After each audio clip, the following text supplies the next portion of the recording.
നമസ്കാരം. എല്ലാവർക്കും സ്വാഗതം. ഇൻഫോർമേറ്റീവായ പുതിയ ഒരു വാർത്താ അപ്ഡേറ്റ്സിലേക്ക്. നാളെ മുതൽ പൊതുജനങ്ങൾ എല്ലാവരും ശ്രദ്ധിച്ചിരിക്കേണ്ട വളരെ പ്രധാനപ്പെട്ട ചില അറിയിപ്പുകളുടെ വിശദവിവരങ്ങളാണ് ഈ ഒരു വീഡിയോയിലൂടെ പങ്കുവെക്കുന്നത്.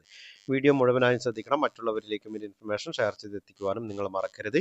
സർക്കാർ അറിയിപ്പുകൾ യഥാസമയം ലഭിക്കുന്നതിന് വേണ്ടി വാട്സപ്പ് ഗ്രൂപ്പിലും ജോയിൻ ചെയ്യുക. അപ്പോൾ നമുക്ക് വിശദമായിട്ടുള്ള അറിയിപ്പുകൾ എന്തൊക്കെയാണെന്ന് നോക്കാം. ഒന്നാമതായി പങ്കുവെക്കുന്ന അറിയിപ്പ്, സംസ്ഥാന സർക്കാരിന്റെ സ്ത്രീ സുരക്ഷാ പെൻഷൻ പദ്ധതി പ്രകാരമുള്ള തുക വിതരണം ആരംഭിച്ചു. സാങ്കേതിക കാരണങ്ങളാൽ ഫെബ്രുവരി മാസത്തിൽ തുക തടസ്സം വന്നിട്ടുള്ള ഗുണഭോക്താക്കൾക്ക് 1000 രൂപ ലഭിക്കാത്തവർക്ക് ആ ഒരു തുകയും ചേർത്ത് മാർച്ച് മാസത്തെ 1000 രൂപയും ചേർത്ത് 2000 രൂപ അക്കൗണ്ടുകളിലേക്ക് ലഭിച്ചിട്ടുണ്ട്. 18 ലക്ഷത്തോളം വരുന്ന സ്ത്രീ ഗുണഭോക്താക്കൾക്കാണ് ഈ ഒരു തുക വിതരണം ചെയ്തിരിക്കുന്നത്. എല്ലാവർക്കും 2000 രൂപ ലഭിക്കുകയില്ല. ഫെബ്രുവരി മാസത്തിൽ അവരുടെ അക്കൗണ്ടിൽ തെറ്റായ വിവരങ്ങൾ, അതുപോലെ തന്നെ മറ്റു സാങ്കേതിക പ്രശ്നങ്ങൾ മൂലം തടസ്സം വന്നിട്ടുള്ള ഗുണഭോക്താക്കളുടെ അക്കൗണ്ടുകളിലേക്കാണ് ആ ഒരു തുകയും ചേർത്ത് ഈ ഒരു മാർച്ച് മാസത്തിൽ 2000 രൂപ എത്തിച്ചേർന്നിട്ടുള്ളത്. ഇനി അടുത്തതായി സംസ്ഥാനത്തെ എല്ലാ റേഷൻ കാർഡ് ഉടമകൾക്കും വളരെ സന്തോഷകരമായിട്ടുള്ള മറ്റൊരു അറിയിപ്പാണ്. റേഷൻ കാർഡ് ഉടമകൾക്ക് വിഷു കിറ്റ് പ്രഖ്യാപിച്ചിട്ടുണ്ട്. 16 ഇനം അവശ്യ സാധനങ്ങൾ അടങ്ങിയിട്ടുള്ള ഭക്ഷ്യ കിറ്റാണ് ഇത്തവണ വിഷുവിന് പ്രഖ്യാപിച്ചിട്ടുള്ളത്.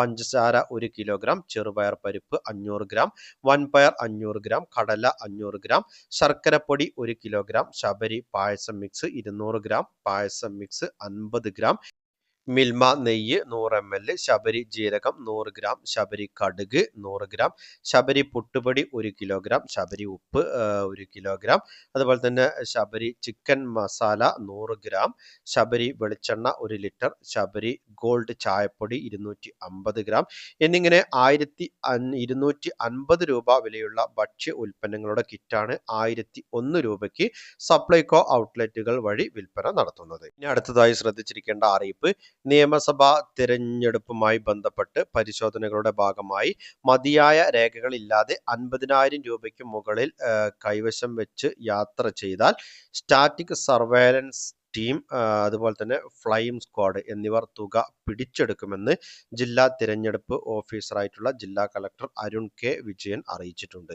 നിയമാനുസൃതമല്ലാത്ത രീതിയിലുള്ള മദ്യം കൂടാതെ മയക്കുമരുന്ന്, പുകയില ഉൽപ്പന്നങ്ങൾ എന്നിവയുമായി യാത്ര ചെയ്യുന്നവർക്കെതിരെയും നടപടി സ്വീകരിക്കും. പണം പിടിച്ചെടുക്കുന്നത് സംബന്ധിച്ച് ആക്ഷേപമുള്ളവർക്ക് സിവിൽ സ്റ്റേഷൻ അനക്സിലെ അപ്പീൽ കമ്മിറ്റി മുമ്പാകെ അപ്പീൽ ഫയൽ ചെയ്യാവുന്നതാണ്. ഇനി അടുത്തതായി ശ്രദ്ധിച്ചിരിക്കേണ്ട അറിയിപ്പ്, പശ്ചിമേഷ്യയിലെ സംഘർഷങ്ങളുടെ പശ്ചാത്തലത്തിൽ സുരക്ഷിതമല്ലാത്ത രീതിയിൽ പെട്രോളോ ഡീസലോ കൊണ്ടുപോവുകയോ സൂക്ഷിക്കുകയോ ചെയ്യരുതെന്ന് കേന്ദ്ര സർക്കാർ മുന്നറിയിപ്പ്. രാജ്യത്തുടനീളമുള്ള പമ്പുകളിൽ പെട്രോളും ഡീസലും ആവശ്യത്തിന് ലഭ്യമാണെന്നും പെട്രോളിയം മന്ത്രാലയം വ്യക്തമാക്കി.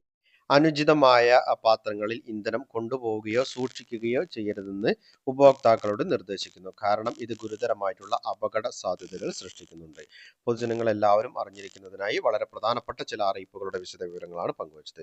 മറ്റുള്ളവരിലേക്കും ഒരു ഇൻഫർമേഷൻ ഷെയർ ചെയ്തെത്തിക്കണം. നിങ്ങളുടെ അഭിപ്രായങ്ങളും നിർദ്ദേശങ്ങളും കമന്റിലൂടെ എഴുതി അറിയിക്കുക. പുതിയൊരു വീഡിയോയിൽ വീണ്ടും കണ്ടുമുട്ടാം. അതുവരേക്കും അനൂപ് സൈനിങ് ഓഫ്.